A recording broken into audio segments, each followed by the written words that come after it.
Bismillahirrahmanirrahim. Alhamdulillahi rabbil alamin, wassalatu wassalamu ala rasulihil amin, nabiyyina Muhammad wa ala alihi wa sahbihi ajma'in. Allahumma allimna ma yanfa'una wa zakkirna ma nasina wanfa'na bima 'allamtana wa zidna ilma, wa la hawla wa la quwwata illa billahil aliyil azim, wa ba'd. Sambungnya pelajaran kita dalam kitab Riyadhus Shalihin. Riyadhus Shalihin, kita sudah berada di bab 371, babul istighfar, bab beristighfar, minta ampun dengan Allah Azza wa Jalla. Kemudian alhamdulillah dalam muqaddimah bab ini kita telah baca beberapa ayat Quran yang dipetik oleh Imam An-Nawawi. Sekarang ini kita berpindah kepada hadis-hadis yang menyebut tentang istighfar. Hadis yang menyebut tentang istighfar. Tengok hadis nombor 1 dalam bab. Kalau mengikut turutan hadis daripada awal, nombor dia 1869. 1869. Wa 'anil Agharr al-Muzani radhiyallahu anhu anna Rasulullah sallallahu alaihi wasallam qala innahu la yughanu ala qalbi wa inni la astaghfirullah fil yaumi mi'ata marrah. Rawahu Muslim. Maksudnya daripada Al-Agharr, nama orang itu Al-Agharr Al-Muzani, nama kabilah dia. Dia kata apa? Bahawa Rasulullah sallallahu alaihi wasallam innahu la yughanu ala qalbi, innahu la yughanu ala qalbi. Tengok dia terjemahan, dia kata mudah-mudahan aku akan diterangi dengan cahaya dalam hatiku.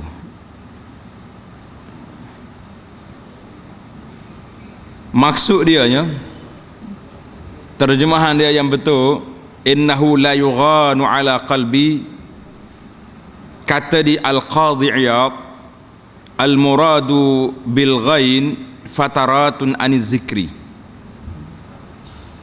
Jadi hati aku ni rasa lemah.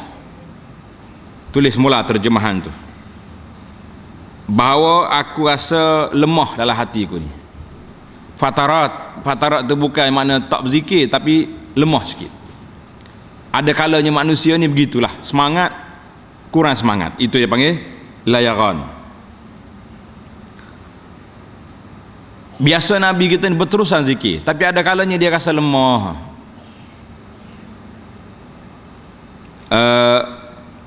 Faiza fatara anhu li amrimma, bila Nabi kita ni rasa lemah kerana ada satu urusan, udda zalika zamban, bagi dianya itu sudah kesalahan.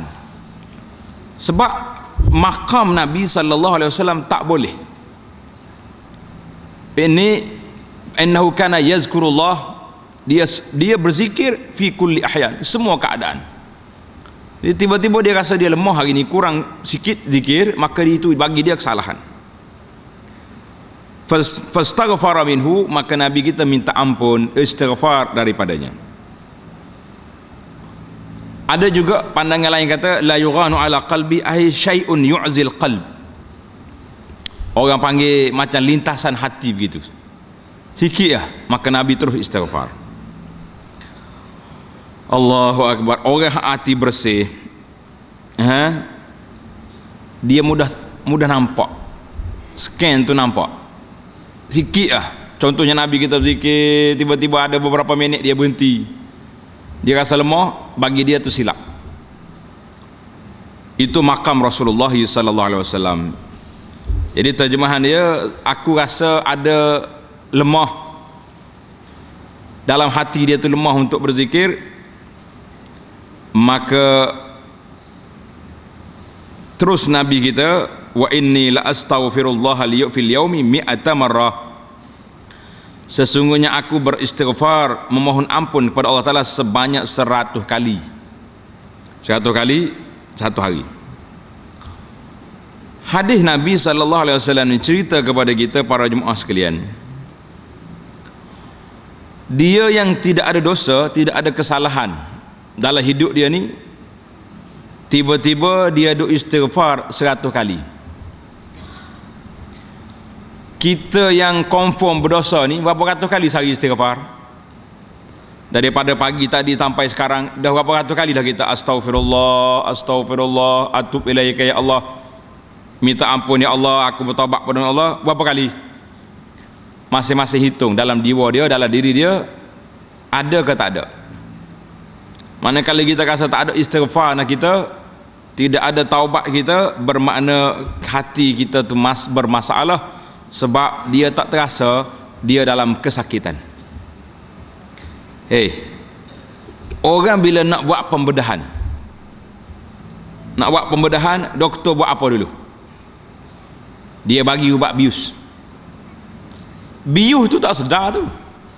Kalau bius penuh seluruh tubuh tu, hidup tak hidup wallahu alam. Kadang-kadang hidup, kadang-kadang tak. Itu doktor bius bagi maklumat kepada kita. Jadi bila dia buat apa saja pun doktor korek dia. Kalau tengok dalam video, dia orang tukar kepala lutut tu, lebih daripada kedas kepala lutut ni, kerak-kerak bui. Tak ada apa-apa, tidur keras senyap, tak sakit. Tak ada mengaduh sikit abuk. Nah, kita tengok gambar, Allahu akbar, macam ni kah? Ajaib wallah. Hak dia belah perut orang sekira tu, ambil pisau kerak, tak rasa. Faham? Sebab sudah dibius. Kita hari ni pada jemaah, kalau kita buat dosa, tak ada istighfar, kalau kita tak berzikir, kita tak selawat, hati tenang, makan lalu, tidur lena, tak ada duka cita apa-apa, innahu la yughan, dalam hati kita sudah ada benda-benda tutupan yang perlu kita bersih dan kita gilapkan. Bahaya. Kenapa tak bahayanya? Hati tak terasa dia sakit. Pasal itulah kita senang hati sedap duduk ni. Sebab apa? Sebab kita tak terasa kita sakit. Allahu akbar. Nabi SAW hati dia bersih, sikit je masalah dia dan dapat kesan. Tengok pengajaran hadis kata apa? Nabi SAW banyak beristighfar, memohon keampunan kepada Allah setiap hari. Perkara ini adalah untuk mengajar umatnya agar sentiasa memohon keampunan terhadap dosa-dosa mereka kepada Allah Ta'ala tanpa melengahkannya. Nabi tak ajar kita menangguhkan istighfar dan taubat, tak? Dia sentiasa istighfar. Setiap kali lepas salat 5 waktu, astaghfirullah, astaghfirullah, astaghfirullah. Bahkan setiap kali keluar tandas, ghufranak, minta ampun. Kita jangan duduk tangguh-tangguh. Kita ni kadang-kadang kita menangguhkan. Tak apa, tidak jadi masalah. Lambat lagi nak mati, kita istighfar lah. Nanti malam-malam Jumaat hujung tahun ke, nanti kita pergi umrah ke, pergi haji lah. Maka Nabi kita sallallahu alaihi wasallam walaupun sedang maksum, terpelihara dari dosa, dia ni dipelihara dari dosa, tetapi walaupun dia tak berdosa, dia istighfar sehari 100 kali. Itu ayat macam sindiran kepada kita. Aku tak bersalah, tapi aku beristighfar. Kamu wahai umat aku yang memang confirm bersalah, kenapa tak mau istighfar? Kenapa relax je duduk? Maka kita kata jangan sekali-kali kita buat tak sedar, buat bebas daripada istighfar. Hadis ni rawahu Muslim. Kita pergi ke hadis yang kedua dalam bab ini. Wa an Abi Hurairah radhiyallahu anhu qala sami'tu Rasulullah sallallahu alaihi wasallam yaqul wallahi inni la astaghfirullah wa atubu ilaih fil yaumi aktsara min 70 marrah. Nabi kata apa? Rawahul Bukhari, maksudnya daripada Abu Hurairah radhiyallahu anhu katanya, aku mendengar Rasulullah sallallahu alaihi wasallam bersabda, demi Allah, sesungguhnya aku beristighfar kepada Allah dan bertaubat kepadanya setiap hari lebih daripada 70 kali. Hal ni Nabi kita bagi tahu, lebih daripada 70 kali istighfar. Adanya Nabi kata mi'ata marrah, ada dia kata 100 kali. Jadi kata di para ulama hadis kata tidak bercanggah. Dua hadis ni ada kalanya dia 100, ada kalanya 70, tengok keadaan suasana dia. Ini yang pentingnya kita pun kena ada istighfar, jangan kurang daripada 70. Seeloknya 100, secomelnya lebih daripada itu. Dengan taraf kita ni. Ya. Kita istighfar 100 kali, lepas tu kita rehat, kemudian 100 kali pula, biar ada sentiasa berjalan istighfar di atas lidah kita, supaya kita sentiasa berhati-hati dan beringat, kalau mari in case mari kita mati waktu tu, tak jadi masalah dah. Masalah apa kita sudah istighfar? Ni masalahnya bila malaikat maut mari nanti dulu. Dosa hak semalam tak istighfar lagi. Dosa hak minggu lepas terlupa nak istighfar. La haula wala quwata illa billah. Jadi kita nampak kita tu relax semua. Tak ada kebimbangan dalam hidup kita, walaupun kita tengok kematian banyak mengejut, banyak yang mengejut. Masya Allah, tabarakallah. Itu hadis yang kedua ni, apa huraian dia? Hadis ini menerangkan kepada kita bahawa orang yang banyak memohon keampunan istighfar kepada Allah di atas dosa-dosanya, maka orang itu disayangi oleh Allah Azza wa Jalla. Orang itu tanda orang itu mendapat taufik dan hidayah kepada Allah. Bila Allah sayang kepada hamba dia, dibukanya pintu istighfar. Lidah dia bergerak, astagfirullah. Hati dia sedih dengan dosa yang dibuat. Mata dia mengalir air mata dengan sebab dosa-dosa dia. Itu dia panggil tanda. Dalam hadis Nabi kata, iza habballahu abdan ista'malahu. Mana-mana hamba yang Allah Ta'ala sayang, maka digunakan hamba itu. Sahabat tanya, kaifa yasta'miluhu, bagaimana dia guna hamba itu? Kata Nabi sallallahu alaihi wasallam, yuwaffiqhu lil amali salih qabla al maut. Allah Ta'ala beri taufik pada dia dapat melakukan amal saleh ketika sebelum dia mati. Mungkin dia lara di peringkat awal, pusing sana pusing sini, habis dunia dia putar, dekatnya nak mati, Masya Allah, tabarakallah, duduk masjid, duduk dia, mari duduk pondok, ya tikah sini, tak ada kerja lain dah, tak bincang mengumpat orang pun tak ada, dunia pun sudah tinggal semua dah, benda-benda yang lara yang baik habis, dia betul-betul tawajuh ila Allah, akhirnya dia mati dalam keadaan sedemikian. Allah, itulah yang kita tak tahu di mana hidup kita nak pergi ke mana. Maka kita kena banyak istighfar daripada dosa-dosa kita, dan Allah Subhanahu wa taala sangat cinta dan kasih kepada hambanya yang banyak beristighfar, Hadis yang ketiga, wa anhu an Abi Hurairah radhiyallahu anhu qala Rasulullah sallallahu alaihi wasallam wallazi nafsi biyadihi law lam tuznibu la zahaballahu ta'ala bikum wa laja'a biqaumin yuznibun fayastaghfiruna Allah ta'ala fayaghfiru lahum. Allahu akbar. Rawahu Muslim. Maksudnya daripada Abu Hurairah radhiyallahu anhu, katanya lagi, sabda Nabi sallallahu alaihi wasallam, demi Allah yang jiwaku berada dalam kekuasaan dia, jika kamu semua tidak melakukan perkara-perkara yang berdosa, jadi hak anak mana ada atas dunia ni, baik belaka, jauh belaka, tak ada dosa apa-apa, apa jadi? La zahaballahu bikum, nasaya Allah Ta'ala akan menghapuskan kamu semua, mati semua hak baik-baik ni, kemudian ia menggantikan dengan kaum yang suka melakukan dosa,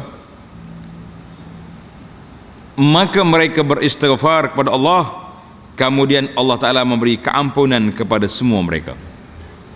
Hadis ini jangan salah faham, jangan pula kata, oi saya ni tak pernah buat dosa, mari kita pergi buat dosa dulu, mari kita pergi buat maksiat dulu, baru lepas tu kita balik taubat lah. Macam setengah-setengah kepahaman orang-orang yang tak baik ni, dia kata ada masalah, dia kata kita pergi ke Eropah, pergi ke mana, buat maksiat penuh-penuh dulu, siap dengan segala mungkar fawahish, lepas tu kita pergi Mekah taubat. Ya, Ini kefahaman yang silap, putablik yang salah.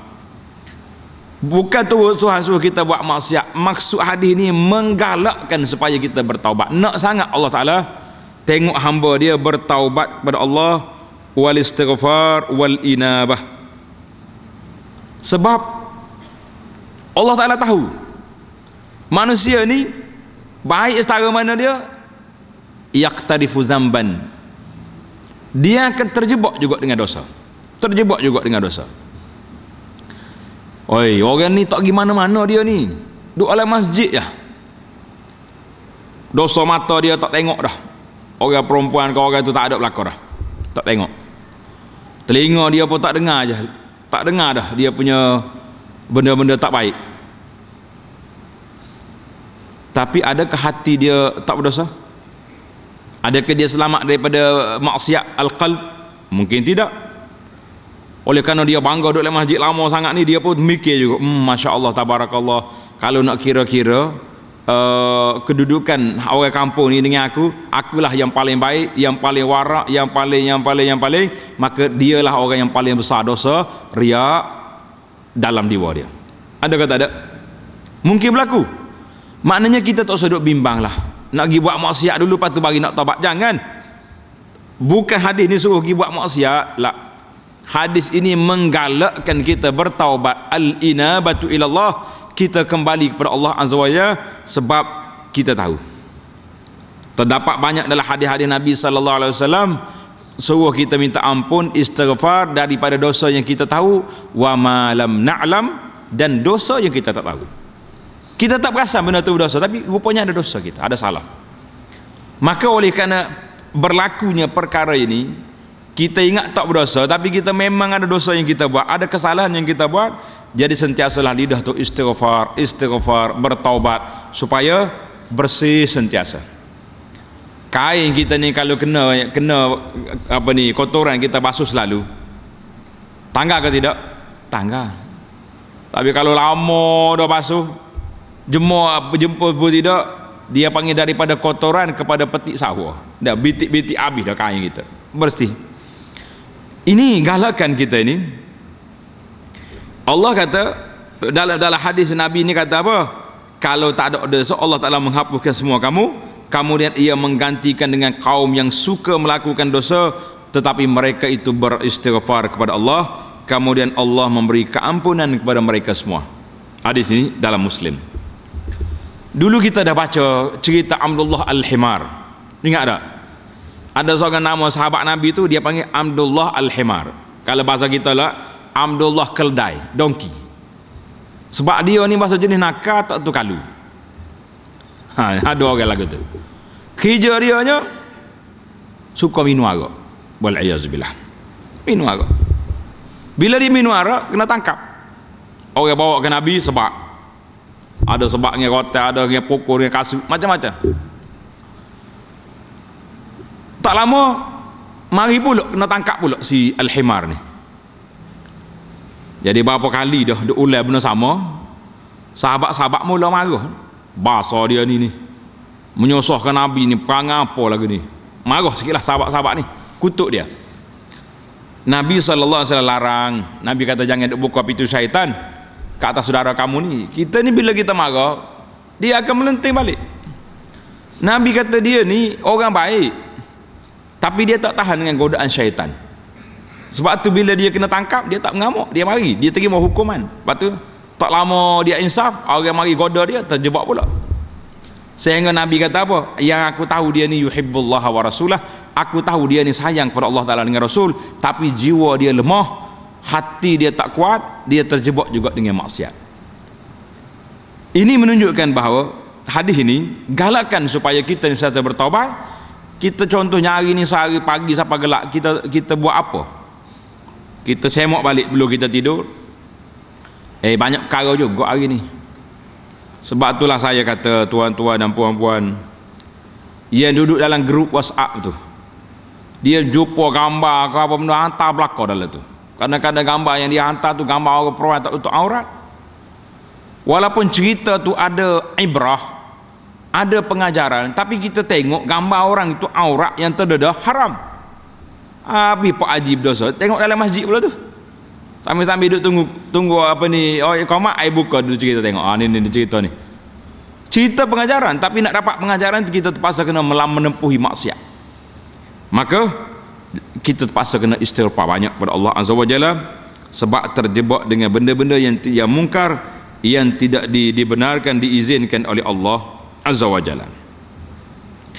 Pengajaran hadis umat Islam adalah bertaubat kepada Allah Ta'ala dengan sebab mereka melakukan dosa, kerana dengan cara bertaubat sahaja dosa-dosa tersebut akan terhapus, lebih-lebih lagi dosa besar, wal'iyazubillah.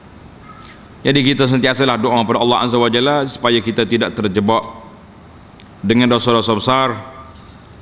Kalau kita hari ini tak dapat nak lepas pun daripada dosa kecil, memang sukar untuk lepas, tapi jangan terjebak dengan dosa besar yang kita sendiri lakukannya tanpa kita beringat-ingat dan berhati-hati. Dalam perkara-perkara dosa besar ni telah kita sebut dulu dalam 70 siri dosa besar dalam kitab Al-Kabair, dosa-dosa besar yang telah kita baca dulu. Yang kedua, amalan memohon ampun dengan dosa-dosa yang telah dilakukan itulah sangat baik dan sangat dikasihi oleh Allah Azza wa Jalla, kerana dengan berbuat demikian dapat merapatkan lagi hubungan antara hamba dengan Allah Azza wa Jalla. Allah Ta'ala suka nak dengar hamba dia merintih, merayu, minta dengan Allah Ta'ala supaya atub ilaika ya Allah, ya Rabbi ya Karim, hamba-Mu ni lemah, tak kuat, tidak hebat, nak lawan dengan api neraka tak sanggup, maka keampun Allah. Kita merayu kepada Allah Ta'ala, dalam keadaan itu kita nak minta. Karena itulah di antara hamba yang Allah sayang, yang dia kasih, ibtalahu, Allah Ta'ala beri ujian kepada dia. Kita ni pelik tak kalau tengok kena ujian, saya apa kena uji? Patut Allah Ta'ala sayang hamba dia ni, tak ada ujian langsung, sehat walafiat, nak makan apa semua boleh, tak ada pakej ni, gaut, darah tinggi, kutiman, itu dia panggil pakej penyakit akhir zaman. Kita ni kalau kena 3 pakej ni ada apa dah, nak berjalan apa susah, kau duk main cuci darah, dia panggil dialisis. Nasallallahu assalamata wal afiyah. Patutnya orang Tuhan sayang tak ada sakit. Ni pelik, hak sayang sakit. Ajaib kau tidak? Jadi ajaib. Rupanya bila kita baca dalam hadis-hadis tentang as-sabru, tentang kesabaran, maka Nabi sallallahu alaihi wasallam beritahu kepada kita, apabila Allah Ta'ala sayang kepada hamba-Nya, ibtalahu, diberi ujian. Sebab apa Tuhan uji? Sebab Allah Ta'ala nak dengar suara kita, ya Rab, ya Rab, ya Rab, duk panggil Tuhan. Ni kita ni kadang-kadang bila sakit bukan panggil Tuhan, panggil siapa? Panggil doktor dengan misi. Allah misi ni nak makan daging botol ni. Aku sakit tak mari berubat. Oh, marah ke misi pula. Nasib baiklah jururawat hospital tu buat telinga tebal ya dia tu. Kalau dengar kau orang mengepek pada pergi cabut wayar sebenarnya. Buah dirilah wayar tu pandai kak. Ini dipanggil Allah Ta'ala uji untuk apa? Supaya dia nak dengar rintihan hamba dia memohon pada Allah. Sekali kita angkat tangan, sekali darjat kita naik, sekali itu juga dihapuskan kesalahan. Hadis yang keempat, wa an ibni Umar radhiyallahu anhuma qala kunna na'uddu li Rasulillah sallallahu alaihi wasallam fil majlisil wahidi mi'ata marrah. Tengok terjemahan dia kata apa? Kami semua, kata Abdullah bin Umar radhiyallahu anhuma, kami semua pernah menghitung bagi Nabi sallallahu alaihi wasallam mengucapkan istighfar dalam suatu majlis. Mana sekali kita duduk dengan Nabi ni bunyi astaghfirullah rabbighfirli wa tub alayya innaka antat tawwabur rahim. Berapa kali? Mi'ata marrah, 100 kali. Sahabat-sahabat ni hebat dia. Dia sambil dia duduk dekat Nabi sallallahu alaihi wasallam tu, dia perhati Nabi buat apa. Nabi duduk diam, bunyi rabbighfirli wa tub alayya innaka antat tawwabur rahim. Ibnu Umar kata, satu majlis aku duduk dengan Nabi, mi'ata marrah, 100 kali Nabi ulang. Malam ni juga saya nak ijazah kepada tuan-tuan dan puan-puan. Ni taubat taubat cara Nabi ni. Nak kata nak? Ikut belakang. Rabbighfirli wa tub alayya innaka antat tawwabur rahim. Rabbighfirli wa tub alayya innaka antat tawwabur rahim. Boleh ingat dah? Tulis belaka. Ambil hadis ni, jangan tidur malam ni selagi tak hafal ni, tak usah duduk tidur. Baca ni. Rabbi, 3 kalimah ya. Rabbighfirli, maksud dia ya Allah ampunilah aku. Wa tub alayya, serta terimalah taubatku. Innaka antat tawwabur rahim, sesungguhnya engkaulah yang maha penerima taubat lagi maha penyayang. 3 kalimah. Sepinggan nasi, dengan makan sepinggan nasi cepat hafal ni lagi. Coba kata sekali lagi. Kata Allahu Akbar. Kemah molek dah bunyi tu. Rabbighfirli wa tub alayya innaka antat tawwabur rahim. Boleh kata 100 kali malam ni sebelum tidur, insya-Allah. Terjemahan dia sudah ada dah. Sambil-sambil kita kata tu, biar mata tu terasa. Rabbighfirli, ya Allah ampunlah dosa hamba-Mu ni. Wa tub alayya, ya Allah terimalah taubat aku. Innaka antat tawwabur rahim, kerana Mulah bersifat dengan tawab. Amana tawab, suka menerima taubat. Ar-Rahim, apa lagi sifat? Penyayang, kasih sayang. Bila Allah Ta'ala sifat kasih sayang, dia suka kan nak campur hamba dia dalam neraka? Suka? La. Kecuali kita sendiri memilih jalan yang salah, nak menjahanamkan diri kita dalam neraka, maka awak pilih sendiri. Itu dipanggil pilihan. Dalam surah pagi Jumaat yang kita baca tadi, inna hadainahu sabila imma syakiran wa imma kafura. Mu pilih dia nak gimana? Allah. Tanda tuan-tuan, hadis ni hadis istighfar, hadis Nabi kita sallallahu alaihi wasallam bertaubat. Ingat belakang tu tak? Puas hati dah rasanya. Baca hak ni jangan tidur. Pengajaran hadis yang pertama, orang yang berdoa hendaklah khusyuk dan tawadhu', merendah diri. Mana tawadhu'? Kemudian bertawakal dengan doa-doanya, semoga Allah memperkenankan doanya itu. Tawakal. Yang kedua, Rasulullah sallallahu alaihi wasallam telah pun mengajar kepada kita cara-cara berdoa yang betul dari mula berdoa hingga akhir. Nabi kita calon nak berdoa, dia doa bermula dengan puji Allah Ta'ala, alhamdulillah, dia selawat kata Nabi sallallahu alaihi wasallam. Kemudian dia, kalau boleh kita puji dulu dengan nama-nama Allah Ta'ala, barulah kita minta. Oleh itu setiap berdoa adalah diakhiri dengan memuji dan memohon ampun kepada Allah Subhanahu wa Ta'ala. Allah Subhanahu wa Ta'ala tetap akan menerima doa daripada hamba-Nya yang memohon doa kepadanya, sama ada cepat ataupun lambat. Itu janji Tuhan. Kita jangan tak percaya. Allah Ta'ala telah berjanji dengan kita bahawa dia akan menerima apa dia? Doa yang dipohonkan. Inna ud'uni astajib lakum. Hadis yang kelima, wa an ibni Abbas radhiyallahu anhuma qala Rasulullah sallallahu alaihi wasallam man lazima al-istighfar ja'ala Allahu lahu min kulli dhiqin makhraja wa min kulli hammin faraja wa razaqahu min haitsu la yahtasib. Allahu Akbar. Ini janji yang cukup menarik. Rawahu Abu Daud. Rawahu Abu Daud. Maksudnya daripada Ibnu Abbas radhiyallahu anhuma, katanya Rasulullah sallallahu alaihi wasallam bersabda, sesiapa yang terus menerus beristighfar, kerja dia duduk mai astaghfirullah, astaghfirullah, astaghfirullah, tiga kerja ni serentak. Mulut kata, hati ingat, dan anggota minta ampun. Maknanya anggota kita berhentilah.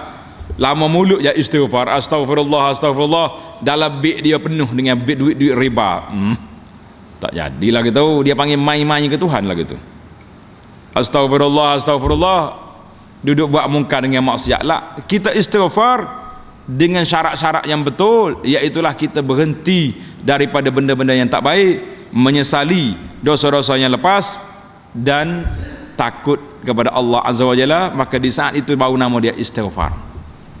Kita ni jangan buat istighfar dengan mulut saja.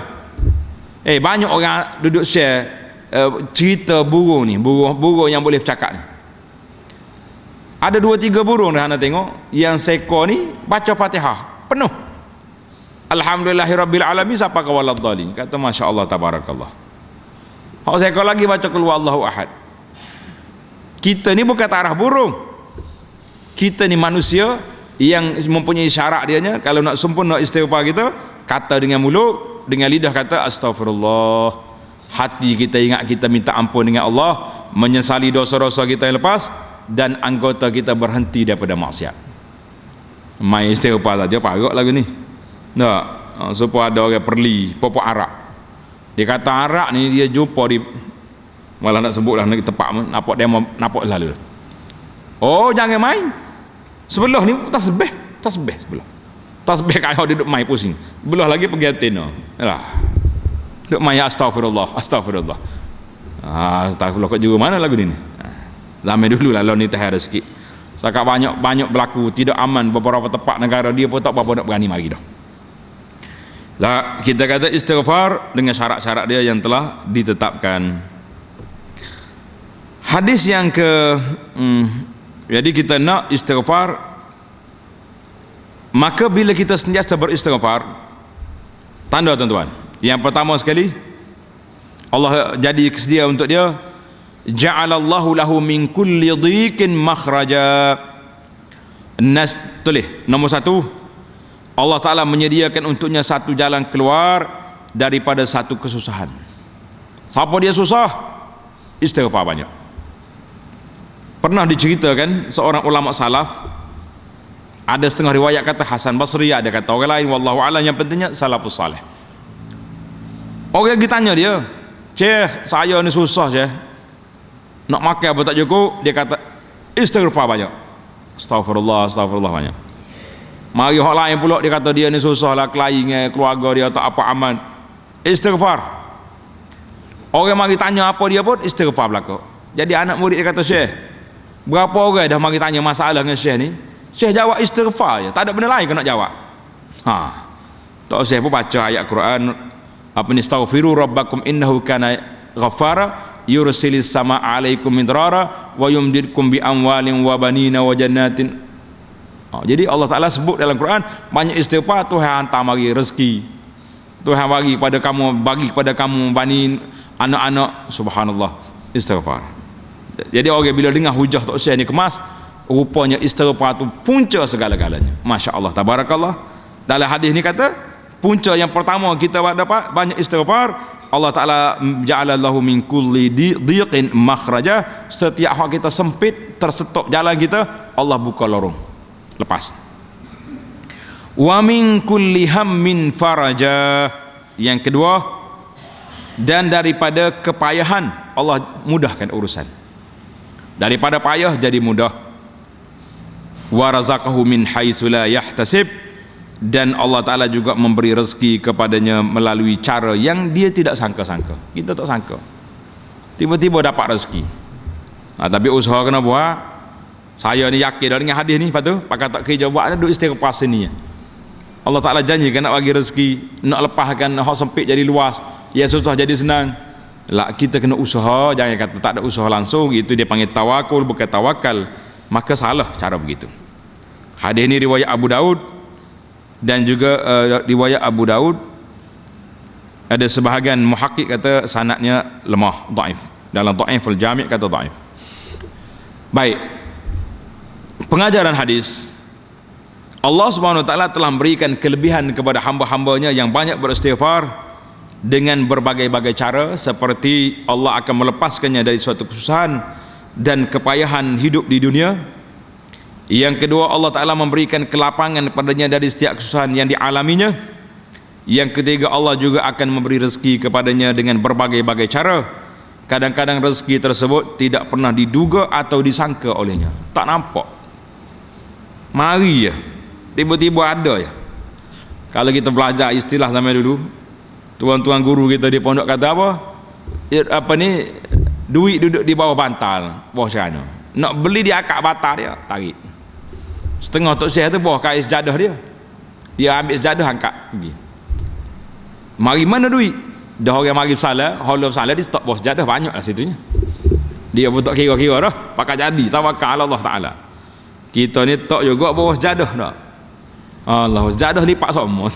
Engkau semaya jaga-jaga mana lekat mana duitnya, ambil dia anak kalau ada apa. Jadi orang ni sentiasa istighfar. Man lazimal istighfar, siapa dia sentiasa beristighfar. Hadis ini dikuatkan dengan ayat tadi, wa anistaghfiru rabbakum innahu kana ghafara. Mana itu janji Allah Azza wa Jalla, bahawa orang istighfar itu Allah Ta'ala buka lorong-lorong yang sangat luas di hadapan mata dia. Masya Allah, tabarakallah. Kita ambil hadis yang terakhir dalam perbincangan kita ini, iaitu hadis ke-6. Wa ani ibn Mas'ud radhiyallahu anhu qala qala Rasulullah sallallahu alaihi wasallam man qala. Tengok terjemahan selalu mudah. Terjemahan dia kata apa? Siapa daripada Ibnu Mas'ud, Abdullah bin Mas'ud radhiyallahu anhu katanya, Nabi kita bersabda, siapa yang membaca istighfar dengan ucapan, ikut belakang, astaghfirullah alladzi la ilaha illahu al-hayyul qayyum wa atubu ilaih. Astaghfirullah alladzi la ilaha illahu al-hayyul qayyum wa atubu ilaih. Astaghfirullah alladzi la ilaha illahu al-hayyul qayyum wa atubu ilaih. Berapa kali? Maka ghufirat dzunubuhu wa in kana qad farra minaz zahfi. Tengok dia kata ni, siapa dia baca doa saat ni istighfar kepada Allah Taala, maksud dia nya astaghfirullah, artinya aku minta ampun pada Allah Taala. Siapa dia Allah Taala tu? Allazi la ilaha illahu, yang tiada Tuhan yang berhak disembah lain daripada dia. Al-hayya, tengok dia boleh baca sini, astaghfirullah al-hayya. Al-qayyuma boleh baca bahagian atas. Allah Ta'ala yang tetap hidup dengan sendirinya. Al-qayyum, yang gagah perkasa, yang tak berajak pada benda lain, yang mentadbirkan seluruh alam ini. Apa jadi? Dan aku bertaubat kepadanya, wa atub ilaih, maka diampunkan oleh Allah Ta'ala semua dosanya, walaupun ia pernah melarikan diri daripada berjihad menegakkan Islam bersama-sama umat Islam yang lain. Jadi kuat ni, dia punya kelebihan dia tu kuat ya? Ingat dah? Kau tak ingat lagi? Allah, hak ni voltage dah, hak tiga tadi bagi pula salah lagi. Tapi hak ni selalu kita dengar, astaghfirullahallazi la ilaha illa huwal hayyul qayyum wa atubu ilaih. Dia boleh juga baca huwa al hayyul qayyum pun boleh baca. Cuma ada taujih dia punya i'rab, tapi dalam matan di sini dia guna bagi atas huwal hayya, astaghfirullah al hayya. Kalau baca bagi depan apa jadi? Al hayyu. Sebab i'rab.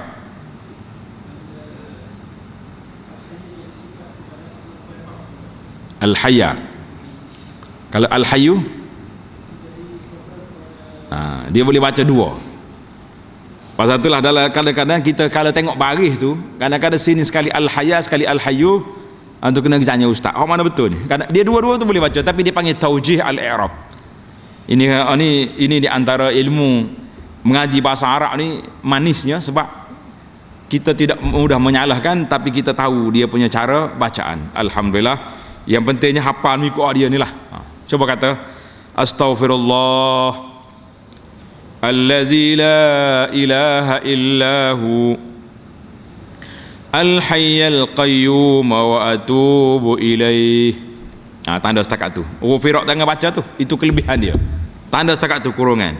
Bermula daripada astaghfirullah sampai kepada wa atubu ilaih.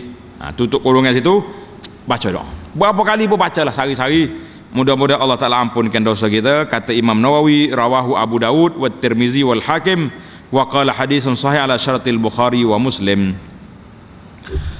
Pengajaran hadis Islam telah pun memberi keistimewaan kepada orang-orang yang menyesal dengan maksiat yang telah mereka lakukan, kemudian memohon ampun kepada Allah dengan sebenar-benar taubat. Nescaya Allah akan mengampunkan segala dosa tersebut. Yang kedua, segala dosa-dosa kecil yang telah dilakukan oleh seorang akan terhapus dengan melakukan amalan yang baik, walau bagaimanapun segala-galanya terserah kepada Allah, kerana Allah Maha Pemurah lagi penyayang. Jadi orang-orang yang berjuang menegakkan Islam dengan ikhlas, kemudian mati di medan perang, matinya adalah mati syahid dunia dan juga di akhirat. Jadi tamaklah sebahagian daripada bab istighfar daripada hadis-hadis yang telah kita belajar ini. InsyaAllah kita akan sambung lagi dalam hadis yang ke-11 wa'an Shaddad bin Aus dalam jalsah kita yang akan datang insyaAllah. Subhanakallahumma wa bihamdika asyhadu an la ilaha illa anta astaghfiruka wa atubu ilaih. Wa sallallahu ala nabiyyina Muhammad wa ala alihi wa sahbihi ajma'in walhamdulillahi rabbil alamin.